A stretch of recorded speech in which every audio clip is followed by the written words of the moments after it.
Are you a lifelong fan of General Hospital? Are you a new fan who wants to know more about the history of the show? Do you enjoy talking about the show with others? Do you find yourself yelling at the TV? Is your self-care an hour a day in Port Charles? If so, we invite you to join hosts Amanda Kimmel and Shannon Coach at the place where all the hidden conversations take place and secrets are revealed. Meet us at Pier 54, a General Hospital fan podcast. Hello. Hi. Welcome to the General Hospital recap for August 9th through 13th. Friday the 13th. I know. Okay, so I didn't take any notes because I binge watched. And the thing that stuck out of my head is I think that someone is listening to our podcast. I for the show. know. Well, you probably have a different reason than I do. But this week, Joss said, "It is what it is." And I was like, stop using that phrase! Okay, well then that would have been before you started talking about it. But it went Carly and then Jason and now Joss. So every week someone's going to say, "It is what it is." And I'm going to yell every single time, just so you know. That's how it goes. So what were you going to say? Why are they listening to us that you picked up on? No, there's just been certain things that I'm just like, we talked about that. We talked about that. Okay. I'm just going to get to it. Uh-oh. Is that seriously this tribute to Stuart Damon? That better not be. Is that seriously? That cannot be. That is not No. a tribute to Stuart Damon. Nothing against Sean Donnelly. We all know that I have fallen in love with him. He was on for 10 years and left on his own will. Right. Stuart Damon was on the show for 30 years, killed off, which people were not so happy about. Right. It has come back multiple times as a ghost. Mm-hmm. And all he gets is 2 minutes at the end of a show? No. No character remembrance or anything? Nope. No. That cannot be it. I thought they were going to lead into it when... I liked our idea. Well, I liked our idea too, but I thought they were going to lead into it whenever Felix and Yes. Liz were talking about, remember whenever we first started Yep. out and we did this, we did that? I was like, oh, okay, this is the Alan episode. It's going to lead us into the Quartermains did this, and I was friends with Emily, and blah, blah, blah, and all of that. Yep. And then it didn't, and I was very upset. Yeah.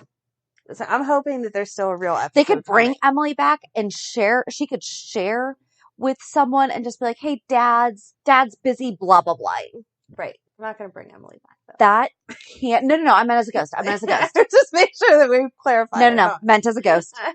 That cannot. No, there has to be a full episode coming. It was a beautiful 2-minute video. Right. But that's not a tribute. No, Mm-mm. that is not. We're planning a special tribute episode. Right. No. I agree. No. I had very strong feelings about that. I obviously. get that. I'm with you. I was very much annoyed also. So then I did do a little bit of research because we were talking about Ryan being able to communicate. And according to brainandspinalcord.org, patients with locked-in syndrome can hear you and may be able to respond. He or she typically has global paralysis except for blinking and vertical eye movements. Some can answer yes or no questions by blinking or moving their eyes if you establish a code beforehand. Today, those with locked-in syndrome may be able to use technology to aid in communicating. Advances in computer and brain interfaces even make it possible for those who cannot blink or move their eyes to answer yes or no questions. So they have ways of connecting. There's a head mouse device that it uses head movement to move a computer mouse or cursor, allowing the person to select letters on a speech device, type, or communicate online. There's eye gaze devices, electromyographic sensors, known as EMG technology. This technology is most well known as the tech that allowed Stephen Hawking to continue to communicate despite motor neuron disease. So, yes, the way that Harmony is communicating with him is possible, but there are like advanced ways. They probably don't do that if you're in jail, though, which is why Harmony had to come up with her Probably own. not. They're probably not spending that kind of money. No. So I thought that was interesting because after we talked about it, I was like, all right, I need to know. So I'm glad there's help because that seems way easier than Harmony's way. Yep. So all that to bring us to Ryan's letter to Spencer. Mm-hmm. I'm glad that Nikolas put everything together because they could have really had him play dumb and I was going to be so annoyed. Mm-hmm. Just think though, if he had only waited 2 days to send that letter, Mm-hmm. Nikolas would have nothing. Right. Because it was Valentine's Day was when the cockroach Yep. happened. Somebody on Twitter tagged us. So I was on vacation all week and I know we got tagged in a lot of things and I didn't get a chance to watch, especially this week, like the night of. So I kind of just ignored them. Sorry. Because because I don't like spoilers. We've all established this by Right. now. Somebody said that there was no return stamp on the letter at first, and then there was a return stamp. I love continuity errors. So good eye. I did not go back and double check you, so I am totally trusting your judgment. What do you think the lesson is that Nikolas is going to teach Spencer at his party? Don't you think that Spencer would be scarred from having a party after it burned down the last time he had a party? Well, maybe they're not going to play with fire this time. No, instead he gets VIP bracelets and DJs from California. So weird. And why, if we can have a second launch, is there not always a second launch? Right. Why is everyone stuck on the island? Californians have plenty of money. They could afford an all-time running second launch. You always hear, oh, should I send the launch back? No, just buy a second one. The launch isn't there. I can't get back to the mainland. Oh, the captain of the launch is blah, blah, blah. Now we have a second launch. Yeah. Maybe he rented a private boat to come in to act as a second launch. Still, they should have a second one all the time. That's absurd. I just thought they couldn't for some reason. Apparently they can't. Maybe he has a party launch. I want to know where all these kids are coming from to show up for this party, though. They better be keeping some of them and having parties later on for PCU and stuff. Because we don't ever see any other kids. No. If there's enough for a big party. Well, we saw them all at the Halloween party, the Halloween dance, whatever it was. They were all on the Haunted Star. Those kids. Well, hopefully they use the same kids. We're not going to document them as recasts if they don't. No, I'm not going to research that far back. But it would make sense if we use the same people, because maybe one or two would be really good and we could pull them into some storyline. Yes. I don't know what Nikolas is going to do. I'm glad that he went immediately and told Ava. Mm-hmm. And he was like, nope, it's my son. Not even going to try to hide this from you. Right. Love it. Maybe he'll just place some things around the house that seem like they came from Ryan. Oh. Or like attacking Spencer, because that's what they kept saying, is he never went after Spencer. Yeah. Maybe now that he's alone, Yeah. now the stalker has the opportunity to Mhm. target Spencer. to freak him out. The one thing that was driving me crazy, though, is when they kept saying he wasn't even around when these things happened. And I'm like, male. Right. Male. And he Male. was around. That's what you're going to find out But, eventually, well, Nikolas, is that he was. He's already assuming that. He's Right. like, I'm definitely thinking that he was around a lot longer than than we he knew. says. Yes. But it was Ava. Ava kept saying, but he wasn't even here. And I'm like, you are a smart woman. Yeah. It was the male. Mm-hmm. Come on. I don't like it. I mean, I do. I'm interested. I'm glad that they're finally coming to the end of it, though, because I was Yes. getting impatient. Yes. And hopefully it can save their relationship, because they don't want to be divorced. And we like them together. I was very happy that Spencer thought it was funny that Trina wrote "kick me on his back." Yes. When he thought back to it, he just kind of smirked. Mm-hmm. Yep. Yeah, she's not going to let him just keep getting away with his jerkiness. Mm-mm. And I did like Joss's gentle, listen, I think you guys like each other. Just letting you know. He's Yeah. got some issues. Right. He's a handful, but she was also giving her a little bit of background, like, he's got some problems. Like, Yeah. not problems, but like, he never got to know his mom. He, this, that, and the other thing. So just like a proceed with caution. Mm-hmm. Because he hasn't given them any reason to be concerning since he's No. been back. But I think that that'll be funny if they play it the right way, because he's going to freak out, and then Trina's going to be like, what is wrong? Why are you so freaked out? And then he's going to have to admit Right. that it was Right. him all along. Can we stop having people lie to Trina? Poor This Trina. poor girl. Poor girl. But Laura setting Spencer straight on, this is my husband. Yep. He did not intentionally, although we did talk about this, that it was Mhm. totally a conflict of interest for Kevin to be trading his brother. Right. And he doesn't backtalk her. He's like, all you had to do was ask. Yep. Done. I loved it. I was sad they aged up baby Donna. Not that much, though. Not that Because much. the first thing I said is, yeah, she's not a teenager. Not But a did teenager. they? Mm, She's, yeah, if you look at the twins that played her before to the little girl that's playing her now, there's definitely an age difference there. they changed the actress, but she was born, she's almost 2. I think that little girl's more like 3.5. But Jason was, and here's the thing though, Jason was getting overly excited about, not overly excited. Oh, her name's Ava Avendano. She is a beautiful young lady. She was too big for that high chair, though. I think they were trying to keep her a little bit younger. She was too big for that high chair. Well, this is where I was getting a little confused because, hold on, let's check out, oh, geez. All right, they don't have her age on here. But where I was getting confused was, not confused. I wish they had mentioned why it was a big deal that Jason was like, oh, good, you can feed yourself. Right. Because she is supposed to have spina bifida. Right. I don't know what challenges come with that. I do know that there are some motor skills and things like that, but it would have been great, especially with how great the show is at incorporating these things, if that had been brought in Yes. somehow when she had been taken away, and Carly said, you're always so good and supportive of her learning these skills and everything.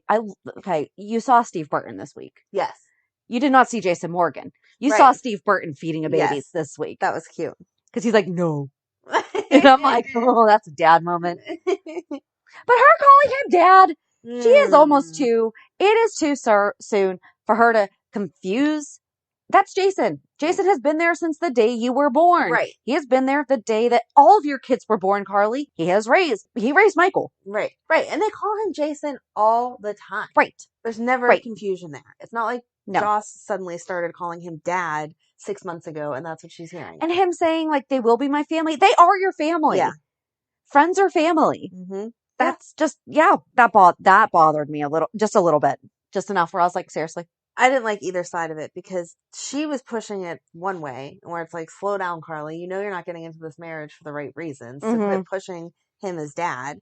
And then he was totally against it where I don't think that you should be against it. I think you should just twist it the other way of, they're family. They've been family. Right. They've never not been family. Right. Like, that's just... Yep. Yeah. But we got to see Sunny out of it. Yes. It was nice to see Sunny. Except for they killed Lenny already. That was sad. Did you cry? I actually did not. Okay, good. I was like, seriously? Because I called it. Because when they were dancing and then he slowed down, I went, he's dying. Yeah. And JD's like, what? It's like, nothing. And then as soon as she said, we're going to go sit outside and have some iced tea, I was like, yep, he's dying. And then the second that she got up, I was like, yep, he's dying. He's dead. So I'm sorry that I totally called it. But yeah, I was happy for them that they got those last moments and that he said, he was where he wanted to be. He got one last dance with his wife. Yeah. They got to just go enjoy the sun setting together. Okay, I might now cry. Don't cry. It's okay. It was a beautiful send-off. He got to die on his terms. I liked that. I just felt like they killed him too soon. I was not ready for him to go. I feel like we could have moved the storyline along a little bit more with Mike by needing him to go see other doctors. Do you know why I think I didn't cry? Because I was researching what you needed to get a fishing license in Pennsylvania. Because I'm like, pretty sure you need some kind of a photo ID. And to get a photo ID, you need a social security card and a birth certificate. So no, Mike, you can't go fishing. I think that's why, and as I was researching that's why I was researching it. I'm like, he's dying. Okay, back to Google. And you need proof of residency to get a driver's license. Yep. So, sorry, in Pennsylvania, you're not fishing, Mike. Wow. Yeah, so that's probably why I didn't cry. In case you wanted to know. I just love that you're so thorough. Let me tell you what you do need. You can print one of those papers out. Here's your checklist. Do you have ID? Do you have a social card? Oh, wait, that's right. You don't even know your actual name. Right. Oh, but did you see? This is why I thought somebody might be listening to us. Because there was a bit of a close-up on the table tent of the Tano beer specials. Oh, okay. Space Camper IPA. Oh, shoot. I forgot to check if these were real. It's $6. It's a juicy tropical pineapple coconut American IPA, 5.7% alcohol, made in Kansas City, Missouri. Cloud Lifter is a citrusy, so it's very fuzzy, guys. Sorry. Made in Lincoln, Nebraska. That's $6. Lupulin River, a South American specialty sparkling river brewing company, Auburn, California. Okay, so we're gonna do a quick Google search on those too, and then Little Harry. I don't know if this is Little Harry Uplift. Oh, it is. What? I can't read it because I got a pause line in the middle of it. Oh, yeah. We're just making up names now. Mountain Falls Brewing Company in Nebraska. It's $8, and then 90 Shilling Craft is a red ale. And those are the Tano beer specials. Mountain what? Mountain Falls Brewing Company. I think it says Nebraska. Oh, Loopland River Knee Deep Brewing Company. It's a real IPA. This double IPA includes Mosaic and Simcoe hops, South American specialty malt, and tons of tastiness by Kern River Brewing Company. Okay, I think these are real. Space Camper IPA. Space Camper IPA is made by Boulevard Brewing Company. Yes, I'm over 21. Space Camper IPA, our newest year-round offering, is on a mission to save beer drinkers from heavy-handed bitterness with juicy tropical fruit flavors imparted by massive late additions of Ukano, Eldorado, and Galaxy hop. That actually sounds like something I drink. I'm not a beer drinker, guys, just in case anyone, I'm not bashing it. I don't drink beer. Mountain Falls. In North Carolina? Is that what you keep bringing up? No. That's what keeps coming up on mine. Mountain Falls Brewing Company, Hendersonville, North Carolina. Well, let's get part of it. Little Harbor IPA? Missing Mountain Brewing Company is Cayuga Falls. Oh boy, I'm sorry. I messed up that one. I'm just really impressed that all of these are actual beers. That is neat that they did some research. 90 Shilling is a medium-bodied amber ale with distinct burnished copper color and deeply pleasant aroma. Okay. The name 90 Shilling comes from the Scottish method of taxing beer. Only the highest quality beers were taxed 90 shillings. I know we did not get all the answers to all of them, but I am very excited about the fact that these are actual. And it says drink local at the bottom. That's cute. And yet the irony, None of those are local. none of those are in Pennsylvania. And Pennsylvania makes a lot of beer. Yeah. Maybe you heard of some Rolling Rock. Used to be an hour away from Pittsburgh. Mm-hmm. Yeah, then they sold. Iron City. Stonies.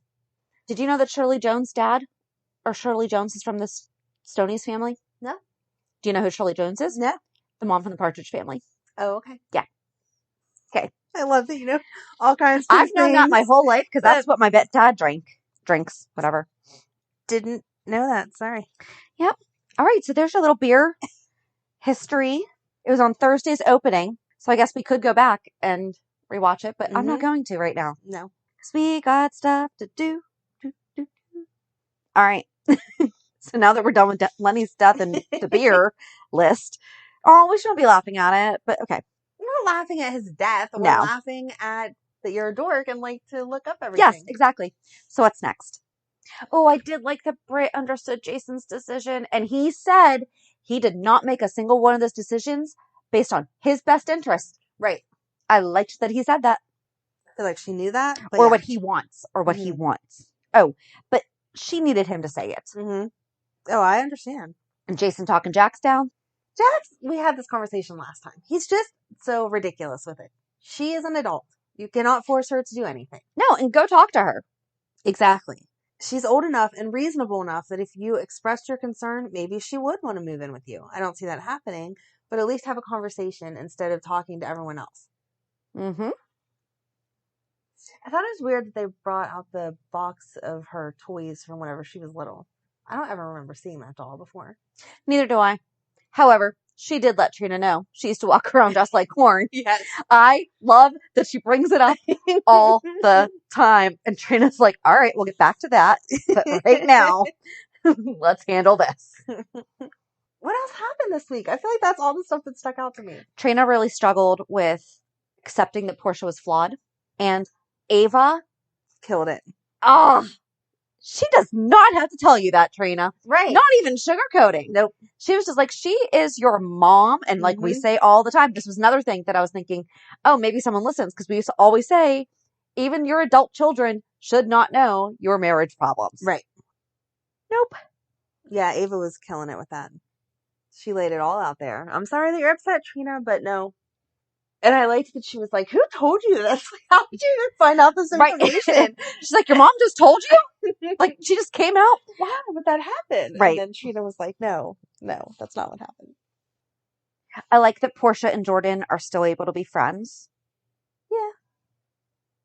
They're being mature about it. Being mature about Like, it. I don't know if they're going to be friends, but they're being still mature about I don't think they were ever really friends. Right. But their relationship has not changed based on right.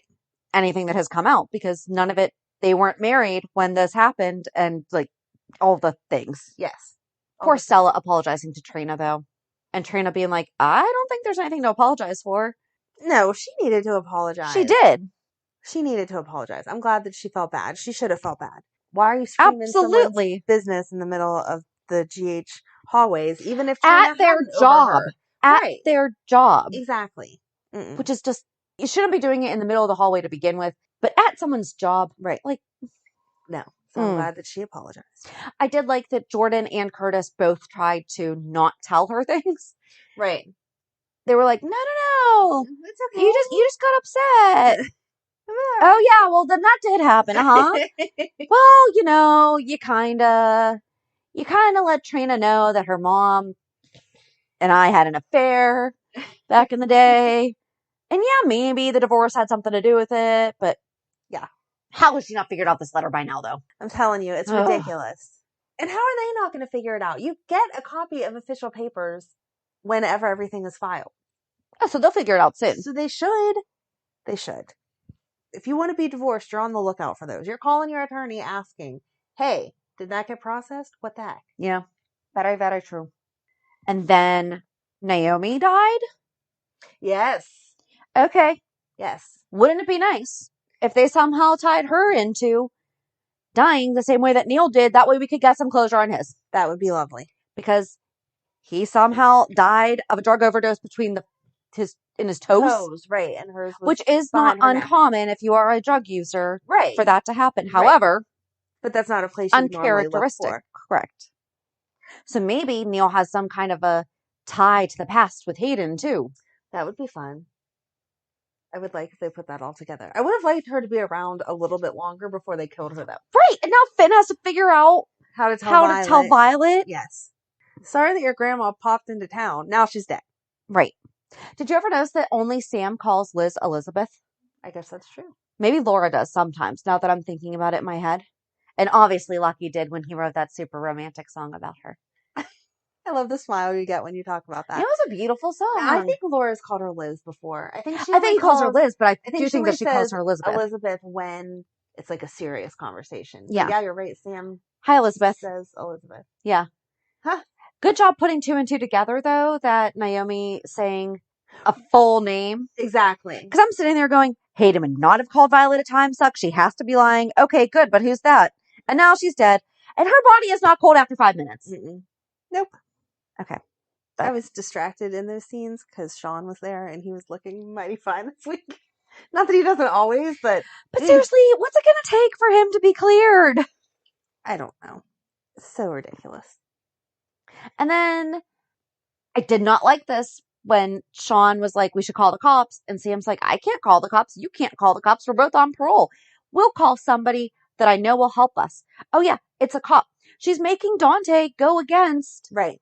He wouldn't even lie on the stand for his wife for them to adopt a baby. Right. But he's going to lie for Sam. But he's going to cover Sam. Yep. I thought the same thing. And an actual, there's nothing wrong with what happened here. Exactly. Like you didn't kill her, did you? Right. Nope. Oh, okay. Right. And they should be able to fingerprint or whatever and realize they were not part of it. Right. Or not for nothing. Sam's a little maybe too short to get the angle that. Right. I mean, I'm not trying. Her shoes were killing me this week, but they have to because Sean is so tall. She's just that teeny tiny. I love it. She is very teeny tiny. And you don't really realize it until you see her next to these guys and then you see her shoes and you're like, aw. How long do they make you wear those? Ow. Right? I hope that she enjoys the shoes that she gets to wear. I hope so too. I liked that they did have a conversation between Sam and Dante be real life though. Oh, my kid's just calling me to whine about they can't find something or they lost something or whatever. And that was cute. But you know who else would be candidates for the single parents anonymous who group? Else do you want to put in the single parents? Olivia could be because she raised Dante by herself. Oh yeah, and she is raising Sam and Dante's brother.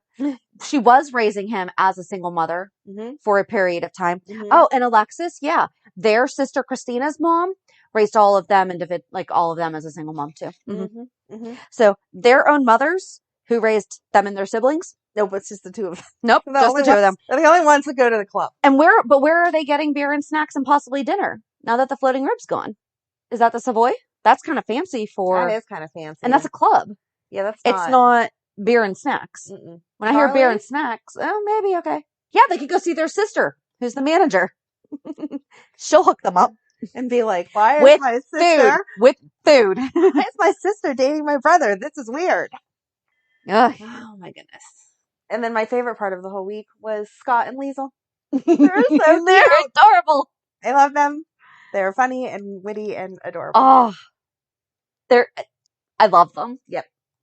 Can we never, ever, ever break them up, please? Yeah. I never want them to get to be too serious either. Like, I don't want them to be... Right. Yeah, they don't need to get married. They just have to No, keep this, just like, flirty keep them cuteness together. this way. You know, it obviously get more serious, whatever. But, Well, like, I mean, even she Britt was said... asking him to go away with her. Right, so that's right. that level of serious. But we and then don't that's need... it. No, they don't need to get married. Right. We don't need to do all those things. But Britt saying that's the happiest that she's ever seen her mom, and her trying to explain how Victor Cassadine is a step up from Faison was the best. Yes. So we know that Epiphany is still in Cabo. Mm-hmm. Do you think that Liz and Felix are hazing Willow right now? When he was like, she is so green. I feel like he told her to do something that she can't actually do. Maybe. Because as soon as he did it, he went over to Liz and was like, remember when we were that green? You know, and Liz kind of had like a smirk, and I was like, are they hazing her? Maybe. Maybe that'll make her chill out some. Be more fun. Monica asking why she did not chase his name. That is a good reason, though. She started nursing school as Tate. Exactly. I wouldn't have changed it then anyway. Lots of people have their professional name and their personal name. Yep. Loved that Brooklyn spoke up for Chase. Mm-hmm. And was like, listen, you two. Exactly. Knock it off. But then also realizing that she needs to tell Valentine.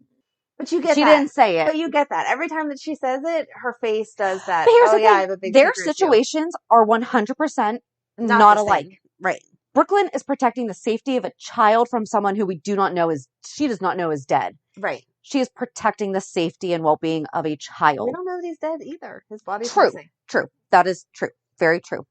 Willow and Chase aren't, or Willow and Michael aren't. No. They're protecting themselves. Right. That's it. Right. But he's going to have heard her say the whole 5-step rule, and that's why he's not going to improve for a while. He's going to get mean. I'm kind of looking forward to his personality changing a little bit. That's fine. I don't want him to lose him, though, because he is a great guy. Mm-hmm.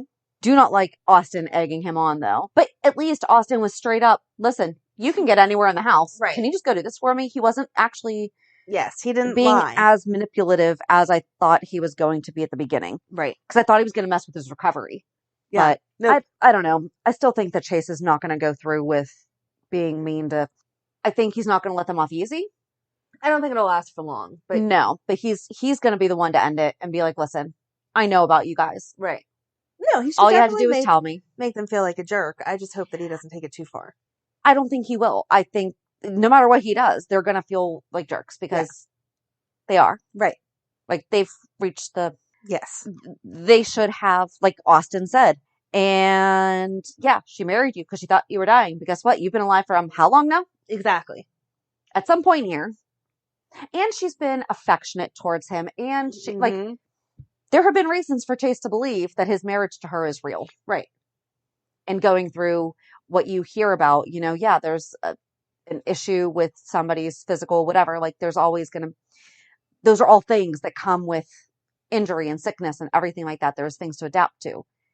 That's probably what he's reading on. Right. And things like that, you know, that it's part of marriage. Yep. He's probably like, okay, so, you know, I can't do this. So she's probably just like being careful and doesn't want to. Right. And that's why he's telling her, you don't have to be. Like, we can work on this together, you know? But now he's starting to say, oh, wait. Yeah. We'll see where it goes. Yeah. Edward was rethinking his will, apparently. And Ned, thank you. Because I'm sitting here going, well, I wasn't here, but I was watching it going, You were just yelling Tracy's name at the when the second he said trouble with a capital T. First of all, I got Elvis in my head. You looking for trouble? Okay. Tomorrow, the day that this is released, is the anniversary of Elvis's passing. Can we all have a moment of silence?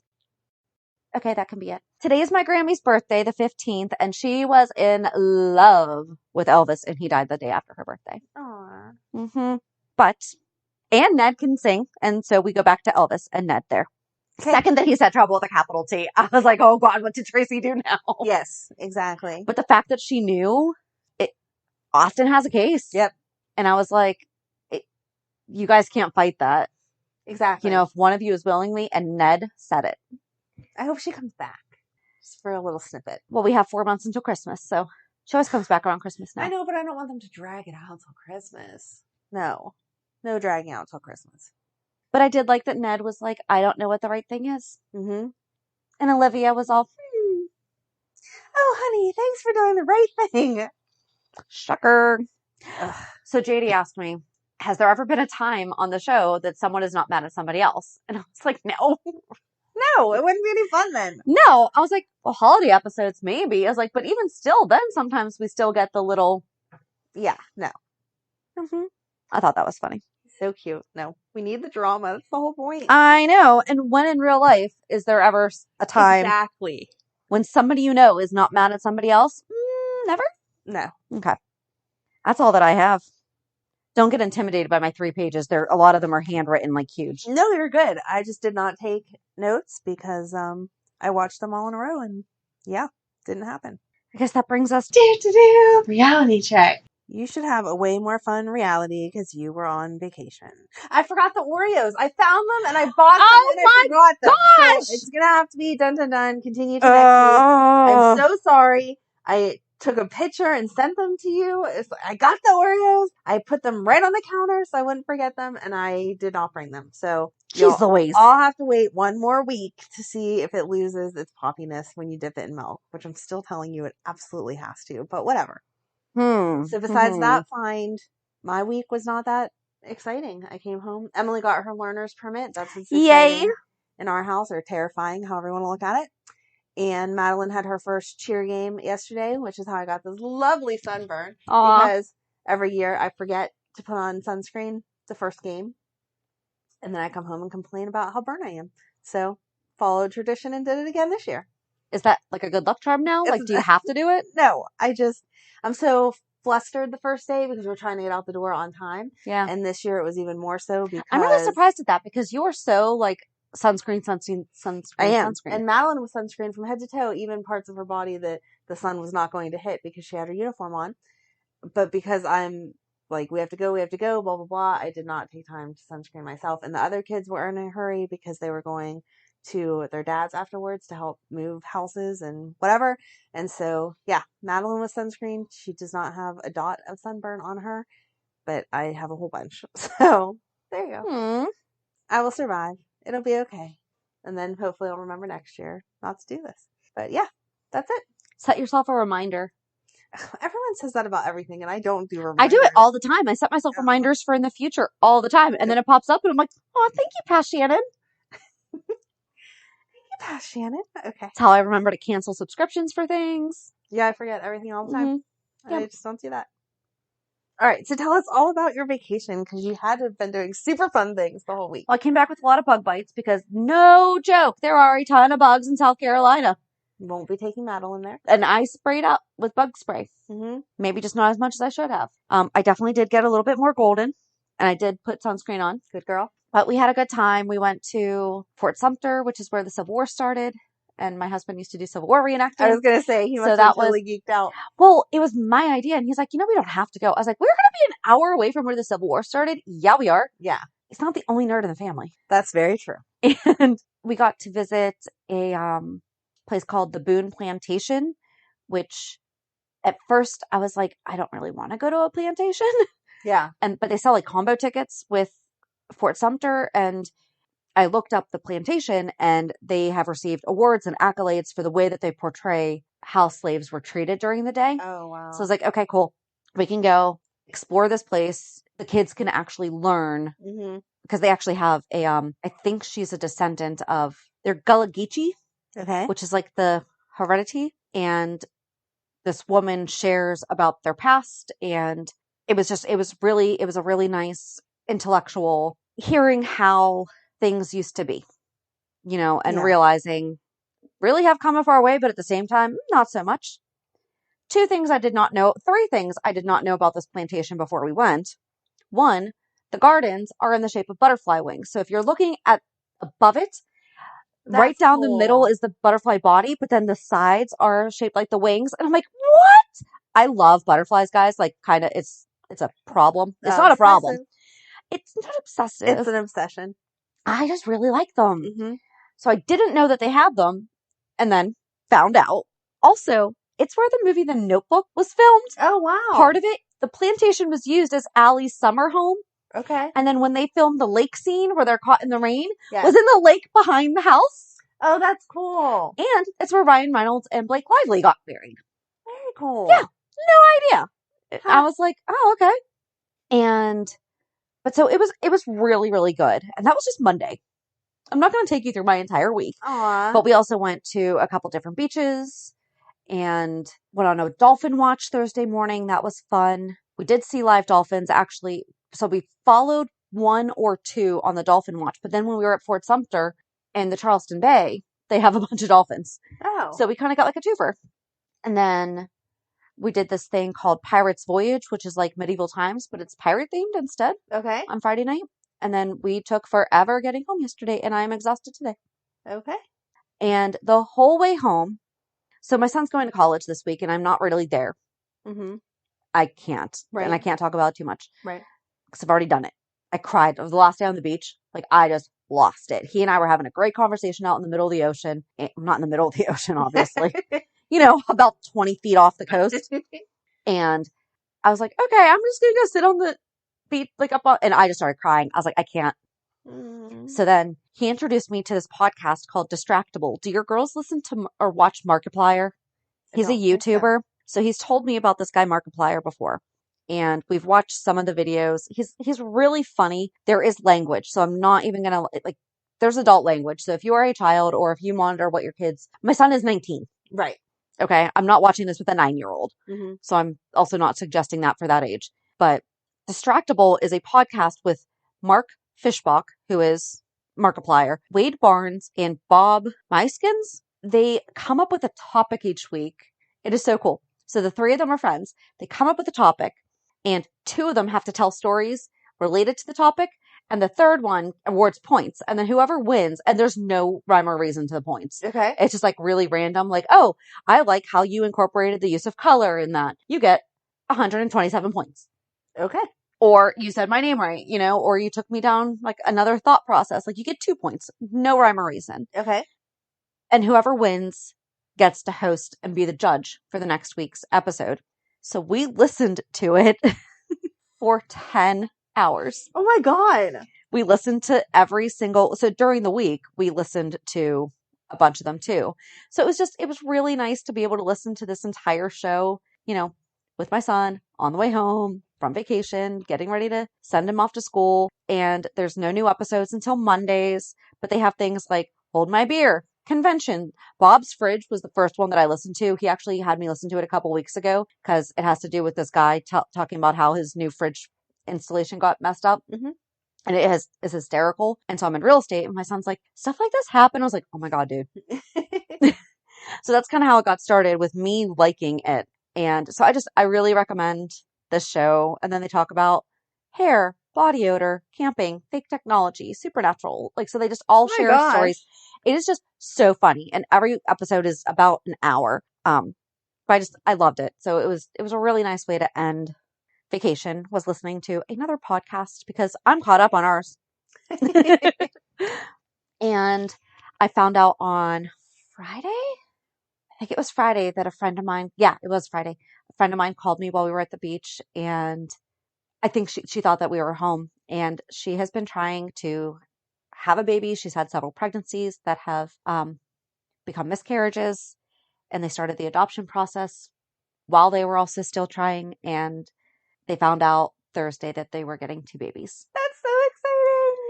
So she now has 2 babies, and I am just beside myself that she gets to be a mom. So it's not mine, but I was just like, she's like, what you doing? I was like, I'm at the beach. She's like, oh, I'm like, you don't call. What's up? Yeah. I'm like, you text. I'm so happy for her. Yes, me too. And especially, not especially, but especially when it's been such a process. Hard. Yeah. So hard. And I can't wait to meet them. It's a boy and a girl. So cool. Oh. And they're little. So, yeah. But that's it. And while I was on the beach, I read Love in Maine, There you go. which is the book that we have talked about. Molly Lansing Davis wrote when she was like 12. Which, as you're reading, Whoa. you're like, why is a 12-year-old writing this? But it was published by Connie Falconeri, so it Now kind you of works its understand. way out Yeah. why she was angry about some stuff. But now you understand why Molly could have never got that book published on her own. Nope. I don't think she wrote certain parts of it. I hope not. Don't see how she possibly could have. I really hope not. No way she could have. Okay. Not with the Molly that we knew at 12. Right. No way could she have written certain parts of that. Right. But that was definitely a woman's writing. Oh, yeah. An experienced woman's writing. Let's put it that way. So Thursdays 411, we are going to discuss Love in Maine, a novel by Connie Falconeri, which was actually a featured storyline on the show too. Yep. And the perfect beach read or perfect summer read. So just go get it on Amazon and read it before Thursday and then listen to us talk about it. Have a good week. And we'll meet you at the pier. Bye. Bye. If you enjoyed today's show, we invite you to go to peer54podcast.com to subscribe on your favorite platform. Don't forget to leave us a review. And you can also follow us on many social media channels. Just search for Peer 54 Podcast. Also, we are not perfect, so if there is something that we missed or messed up, just let us know by emailing us at peer54podcast@gmail.com.